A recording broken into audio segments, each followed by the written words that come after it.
Hello, BookTube. I've got a little bit of mail for you on this bright, sunny, bitterly cold Tuesday.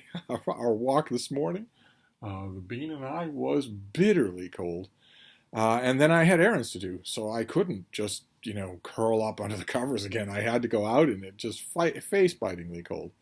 Uh, as I mentioned yesterday, the predictions are that the temperature is supposed to just steadily go up uh, all week long. But I'm now seeing rumblings. I'm now seeing rumblings of what comes on the other end of that, and it's horrific.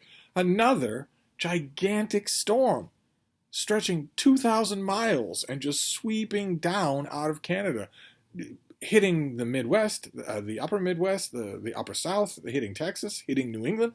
Just a massive thing that looks like it might be forming. So we might be going through all that rigmarole from last week all over again. Next week. I don't know. I will keep an eye on that, definitely. If it pulls together instead of frittering apart, it could be massive. But right now, all I could think about when I was walking around doing errands today, hunched over, miserable, that cold going right into your long bones, was that in a couple of days it'll be a distant memory. In a couple of days there won't be inch-thick, treacherous ice everywhere that I set my feet. In a couple of days there won't be snow everywhere. It'll all be gone. Just not today. And I was expecting a lot of mail today, and I didn't get it. But that's all right. I got a couple of things, including a couple of periodicals. Like, for instance, I got the TLS. And as you can see from the cover there, the main review here, the headline, the heading off review, is about that huge new biography translated into English of Maria Theresa, Empress Maria Theresa. The review is by Tim Blanning, and it's a review of that book, Maria Theresa, by Barbara Stolberg-Rillinger, and also In the Shadow of the Empress by Nancy Goldstone. And it's a nice long review. So, and there is the Empress with her children. I'm looking forward to it because I am not one of those book critics. I know plenty of book critics who, if they are going to review a book themselves, so I'm going to review that. I'm in the midst of reviewing that Maria Theresa book right now. I know plenty of critics who, when that is true, they absolutely will not read other reviews. I'm not one of them. I'll be curious to know. And then the other periodical was Harpers. Headline article on Bitcoin, but the thing that I wanted to tell you about in here, there were a couple of interesting book-related things. There's a piece by Matthew Bevis on Tom Gunn that naturally has the title "The Man with Night Sweats," because that is Tom Gunn's most famous poem and is amazing. It's an amazing poem, but I haven't looked at the piece yet to see if it's any good. The one thing I did look at was an exchange in the letters page that if you will indulge me, I want to tell you all about it. As we've mentioned many times before when we look at periodicals, that I have often said, if you are the author of a piece and the author of the book that you're writing about, or someone that you're quoting, writes in a letter to correct you or argue with you, they shouldn't have done that. It's a bad idea to do that because they're putting themselves right there in the public forum where they can be slapped down. If you are being written about, if you have a book being reviewed or whatnot, your best defense is silence when a critic misunderstands or goes after you, unless they state the facts wrong. I've often said the one excuse you get, the one justification, is if the person writing about you has got the facts wrong. And at first, that's what this letter exchange looks like. This is a letter exchange about a piece by Alexander Cockburn called Spent Fuel, about nuclear power. And Joshua Goldstein, Professor Emeritus of the International Relations at American University, Amherst, Massachusetts, writes in to take Cockburn to task. Polls show that nuclear energy is most supported by those who understand it best and most opposed by those who understand it least. Alexander Cockburn is in the second camp. Picking at details to fearmonger in his recent article, he completely misses the big picture. It's true that an experimental reactor in the United States melted down in 1959, and that an Ohio energy bill involved a corruption scandal, and that the Vogtol nuclear plant was a fiasco. But every industry has such episodes. Because nuclear's record is imperfect, should we reject what may be our best shot at solving climate change? After 6 decades, we know that nuclear energy is, along with renewables, the safest of energy sources, hundreds of times safer than the fossil fuels it displaces. Coal smoke, oil and natural gas explosions, and dam bursts all cause more suffering and death than nuclear accidents. Nuclear can also decarbonize national grids. In just 15 years, France's electricity grid went from being powered by mostly fossil fuels to predominantly nuclear energy and became one of the cleanest in the world.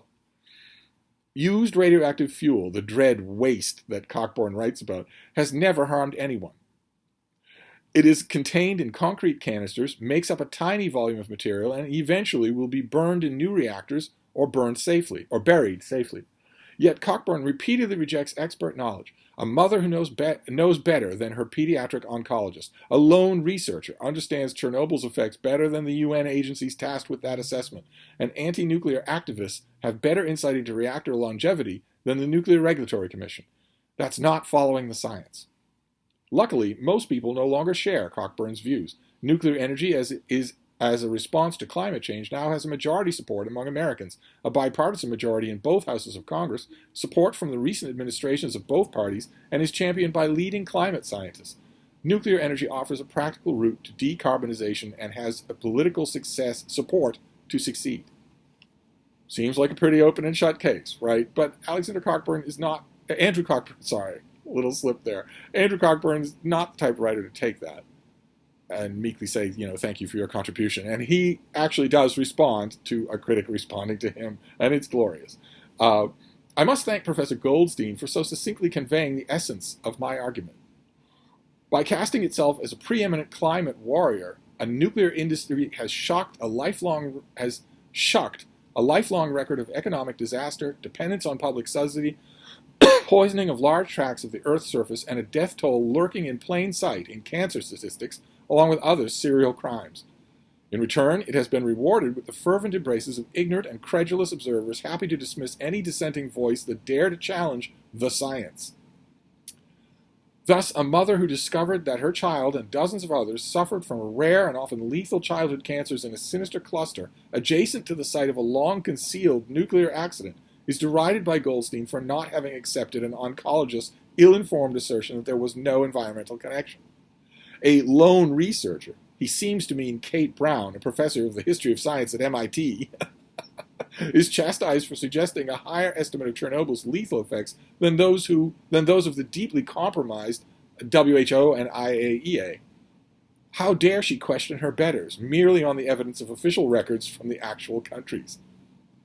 Were Goldstein a scholar of international relations, less eager to tout what he thinks of as the science, he might check his nuclear facts, such as the industry's supposed lack of carbon emissions, news to anyone living near a reactor construction site or a uranium mine. But let's take the professor at his word. The 1957 Price-Anderson Act, which shields the industry from almost all financial liability consequent of a major accident, is up for renewal in 2025. I wonder whether nuclear advocates like Goldstein, who must surely consider the protections unneeded, will call for the law to lapse. That would be a sincere declaration of faith. I have to say, the Nuclear Energy Institute, the leading industry trade group, has confirmed to Harpers magazine its unequivocal support for the Act's permanent and long-term extension. It would seem the industry lacks Goldstein's confidence in the enduring safety of its operations. Little wonder that legitimate polls reveal nuclear power's ongoing deep unpopularity among the general public. So you choose your sides, you place your bets, right? You've got two people wailing away at each other in the letters page, and who knows who's right. I tend to side in this case with Cockburn, because he's a freelance writer, and if you're a freelance writer, your whole bread and butter relies on you getting your facts right, or you won't get your next job. Whereas a professor emeritus maybe is a little more complacent about whether or not he actually knows what he's talking about. Could that be the Nuclear Regulatory Commission right now? But in addition to magazines, we also have 2 packages. And there are no violations of rule number 1 this time around. They're both from publishers. In fact, I think they might be from the same publisher. Check these for paperwork. What have we got here? A finished copy of something? Oh, okay, great. Fantastic. All right, this is a thriller. I made the mistake. I shouldn't call it that because it was enjoyable, but I read this earlier than I should have because uh, the advanced copy that I have that I think we saw on this channel had one date on it and it had two different dates on it. So I had to confirm. I read it because I thought the earlier of the two dates was correct. And I was wrong about that. Instead, it is indeed a March book. This comes out on March the 1st. So we have, this is by Erica Ferencik, maybe, Ferencik. It's Girl in Ice. Award-winning novelist Erica Ferencik has received glowing critical praises for her literary thrillers featuring women who face extreme physical challenges in nature, even as they grapple with internal struggles. Devoted to authenticity in her craft, Erica spent weeks in the wilderness of northern Maine as research for her debut novel, The River at Night, which had some very effective scenes in it. It was not a bad debut. And let's see here. For her follow-up, Into the Jungle, she journeyed 100 miles up the Amazon to experience firsthand the lush and perilous Peruvian jungle. It's certainly both. I have been way up the Amazon myself, and it is omnipresent. The feeling that you are not just surrounded by living things, but inside one huge living thing is inescapable and pretty unsettling. Now, inspired and informed by a month-long trip to Greenland, the author sets Girl in Ice in one of the most unforgettable landscapes imaginable. Successful yet sheltered linguist Val Chesterfield, struggling to understand the apparent suicide of her climate scientist brother Andy, ventures to a remote Arctic outpost to try to unravel what really happened during his final days. And at the same time, she's asked by Andy's research partner Wyatt to help him with a scientific impossibility. He's found a young girl frozen in the ice who thaws out alive, speaking a language no one understands. And he needs Val to communicate with her. And that might sound hokey to you. Of course it is hokey, but this writer writes it with all the conviction in the world. All the conviction in the world. And the fate of that little girl, of that girl in ice, and maybe others, is kept bouncing up in the air until the very last part of the book. Again, I don't want to say this in a way that insults the author, because every kind of book takes a lot of work to do. This is, the phrase I want to use is throwaway airport thriller. No one is ever going to consider this a deeply textured book that they can go back to over and over again. And there's nothing wrong with that. I don't think I have any literary snobs actually listening to me right now. I think they've all pretty much left of their own accord. I think we're all just on the same page here when it comes to the evils of snobbery and how deadly they are to the simple enjoyment of reading. I think that we're probably on the same page here, so that if I say that this is an excellent throwaway airport thriller, you will know that I'm complimenting it, not insulting it. It takes a lot of talent to write a book like this. Just because it's not something that I imagine most people are keeping, it doesn't make any difference. I was never bored. I was always intrigued. Even there were a couple of moments in the book where a couple of moments in the book there were, oh, come on moments. Even then, it was still extremely well done. So, now that I have the finished copy, I will read it again, especially now that there's no ambiguity about its release date. That's great. But I read it just recently, so I will be going for specific details because I want to review this thing. I definitely want to review it. I definitely want to have that discussion, make some of those distinctions, sing the praises of what this book does right, and maybe get it a few more readers. I definitely want to do that.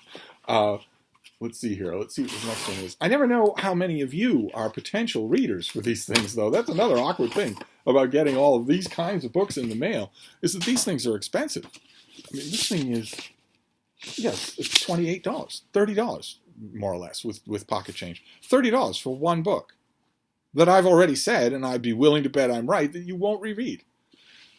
Who does that? I mean, who is this? Scout Press.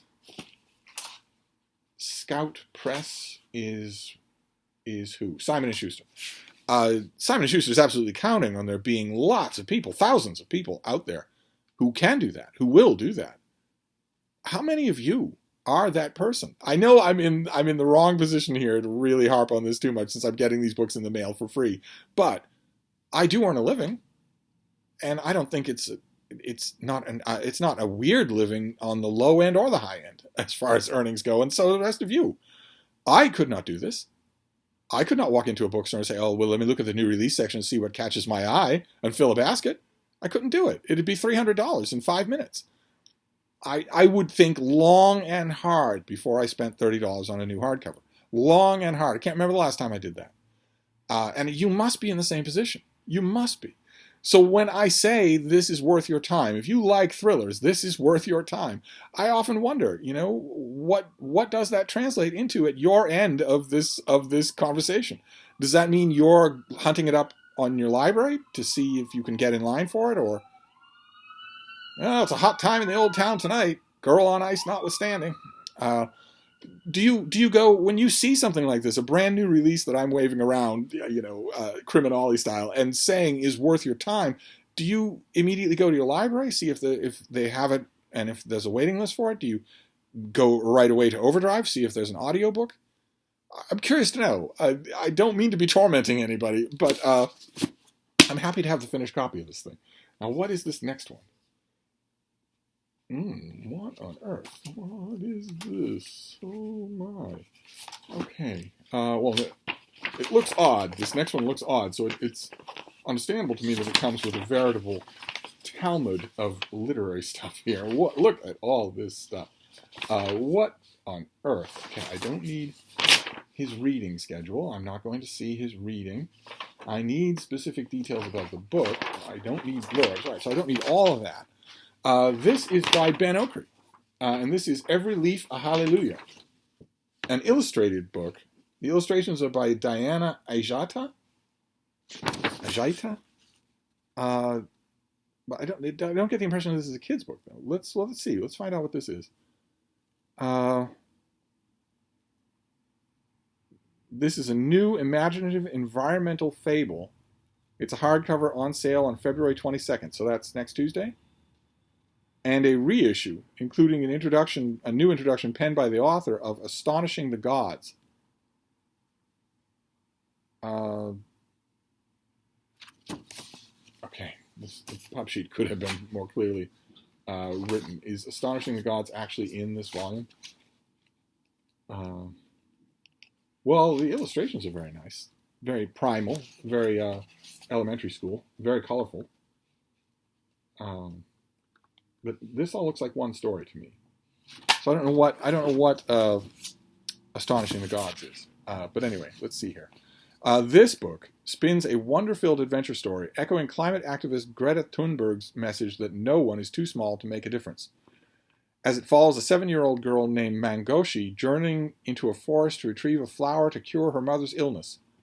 In signature Okri style, Every Leaf a Hallelujah exudes a shape-shifting quality, operating on many planes at once, delivering a transcendent message in an allegorical tale. Accompanied by Italian-Nigerian artist Diana Ajaita's gorgeous, vibrant illustrations, Every Leaf a Hallelujah weds the power of Okri's mystic vision to a story that weaves wonder, adventure, and environmentalism. Okay, it looks to me from this pop sheet like Astonishing the Gods is coming to me under a separate cover. It looks like this is talking about both, but I only got one. I got Every Leaf a Hallelujah, which is an illustrated environmental fable with weaves a story of wonder, adventure, and environmentalism, and also science denial, and also the science denial that is incredibly fashionable in the 21st century. The girl doesn't get on a bus and venture to a hospital for antibiotics. Instead, she goes to the forest to find a leaf to help her mother. And I think the implicit, I don't think I'm stretching things much to say that the implicit message of this pub sheet anyway, I don't know about the book, is that if you offer the girl both the leaf and the antibiotic, she would choose the leaf, and she should. I think it's pretty clear that is the message here, which is anti-science witchcraft. So I don't know what to make about that. I'm hoping that I won't have to cheer that in the course of this book. But I'll be reading it right away. In fact, I'll be reading both of these. This is a perfect example of our mail haul becoming TBR. I will put these both on the list for tonight. That is an hour right there. So that is not a huge chunk out of my time. And that's it. I don't imagine that there's going to be any more mail today. Had a little bit of drama with the USPS and also with UPS. A couple of snafus and mixed mail deliveries where I had to get on the phone. I have my iPhone actually works as a phone, so I can actually get on the phone and deal with things like this. I don't like doing it. And the reason why I don't like doing it happened to me today when I called UPS. I got a state-of-the-art artificial voice. It wasn't, if you know the name of the crime being committed, dial 1. It was designed to sound like a human being. Same inflections, wasn't designed to sound like it was automated and played by an AI or whatever, saying, how can I help you today? How's it going, Steve? How can I help you today? I can't stand things like that. Absolutely can't stand them. I know it's old manny of me, but whenever I encounter anything like that, I just bark out the word operator. And usually that's enough for the program to disconnect and put me in queue for a live operator. But not this time. This time, that fake voice said, I understand you sound frustrated, but I need to know something about what you're talking about, or I can't connect you to anyone. I paused for a long time, and then I said, operator. And the voice kept at it. It said, I'm sorry, I can't connect you with anyone unless you give me an idea of what you're talking about. It was the same thing for years with human receptionists. I used to call someplace to ask for someone, and some human receptionist would say, will they know what this is in regards to? Or may I ask what this is in regards to? I would say, it's none of your business. Are they there or not? Are you going to connect me with them or not? If you're not going to connect me with them, then they missed this call because of you. If you are going to connect me with them, then none of the third degree. I have a conversation to have with them, not with you. You gossiping little fishmonger. I got used to that being gone, finally, because human receptionists were phased out, and now the machines are doing it. I had to say operator for a third time before I got a human being. Anyway, it all worked out in the end. So, but aside from that drama, I don't think there's any more mail. The temperature today got up to a balmy 21 degrees Fahrenheit, a long way away from even being freezing. But tomorrow is predicted to be, in the mid 40s Fahrenheit, literally twice the high temperature of today. And the day after that, almost twice that. So I'll take it. I will suffer just a little. It wasn't easy. My surly houseboy has the heating here set on a cycle so that it stoppers down at night. It's going just fine and normal during the day, but it stoppers down at night when he's figuring, no one's going to be moving around, no one's going to be sitting out in the living room, people are going to be under blankets or whatnot. And I was reading. I was caught up in reading, so I wasn't paying attention to anything except that Frida was comfortable. She was curled up right next to me. And then late at night, 3:15, 3:30, something like that, I suddenly, so I started to feel a little scratchy-eyed. Maybe it's time to nap for a bit. So I put the book down to check on Frida and suddenly realized the room was cold. The room wasn't outside cold, but it was noticeably cold. And she had buried herself under blankets. She doesn't like to do that unless she's really cold. And I had a nostalgic moment because she was really sleepy, so I just scooped her up in my arms like that and thought, well, once I scoop you up in my arms, I'll start to get warm again, because I automatically think of my basset hound Lucy, who was a pot-bellied stove. She radiated a large amount of heat, not just the normal body temperature. She radiated a large amount of heat all the time. So she was a godsend on cold winter nights. Her sister and I used to just cuddle up to her like we had a hot rock in the bed. She never even woke up. But it wasn't just that her huge folds of whale blubber kept her insulated from the cold. It was also that, I don't know, they reflected it out or whatever, but that was not true with Frida. Frida is a tiny little thing. She's a tiny little bunny. She does not generate any heat at all. But we got through. Anyway, long digression to say I don't think there's going to be any more mail today. If there is, I'll make another sexy late night video. But otherwise, we'll see what happens tomorrow. Thank you, BookTube.